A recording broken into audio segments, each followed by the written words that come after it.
But the gospel, in the gospel, is the righteousness of God, and it's revealed from faith to faith, as it is written, the just shall live by faith.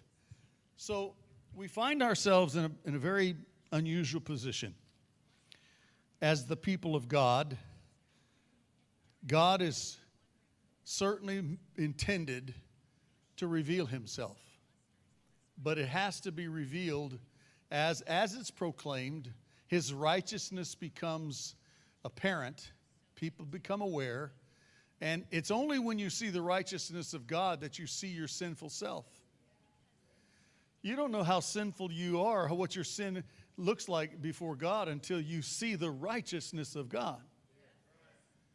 And my friends, I think what's lacking today in a lot of our world is they don't see the righteousness of God. And that's what has me questioning myself, why? Why aren't they seeing the righteousness of God? There have been other times in America where we had dark times, where our whole society went in a direction that was detrimental. I'm of that generation where, and I just saw a deal on it yesterday for about 10 minutes on Woodstock. And I thought of you, Brendan. Not because you're a hippie type, but because it happened up in New York, upstate New York, where Brendan's from. And the farmer himself said, I didn't know what to expect. These guys just asked if they could use my field, to play a little music. And he said, yeah, okay. I don't know what the number was, 200,000 plus. It's crazy. But that was a strange time in our world. People were lost in our world. They were searching for something in our world. Now, a lot of people in the church threw their hands in the air and said, well, kids have made their own decisions. This is what they've done.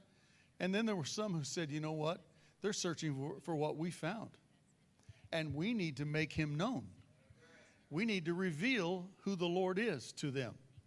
And a great movement of God began to reach people and touch people.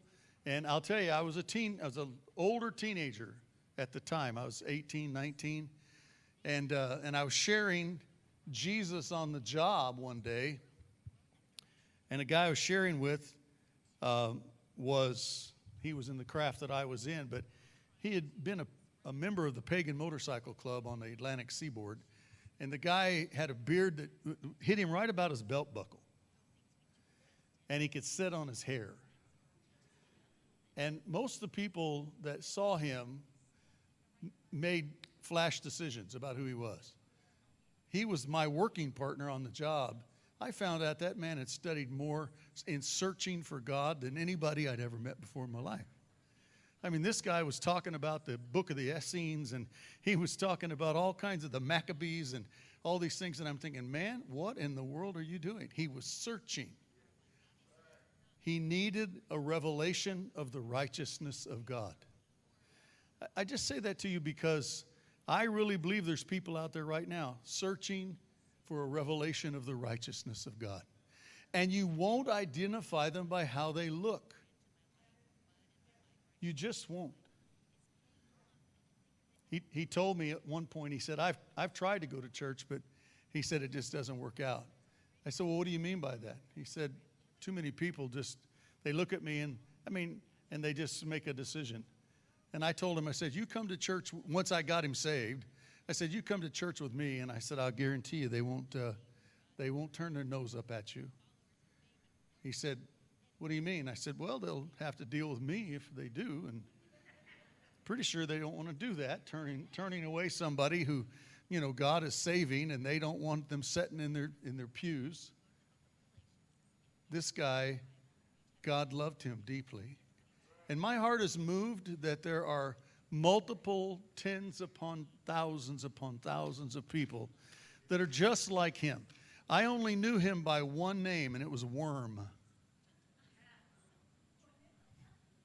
And I asked him one day, why do they call you Worm? And he talked like this because he smoked a lot of dope. he said, my friends have said that if they had a whole barrel full of apples and they reached into the barrel, I would be the one apple in the barrel that had a worm in it, and the apple would be no good. He had made up his mind that there was nothing redeemable in him. And there are people everywhere we are and everywhere we go who don't think they're redeemable. They've already believed that lie. Now what they need to do is hear the gospel. They need to have somebody of faith come and share it, because this message is communicated from faith to faith. That's how people come to faith, is when someone who walks in faith shares the gospel message.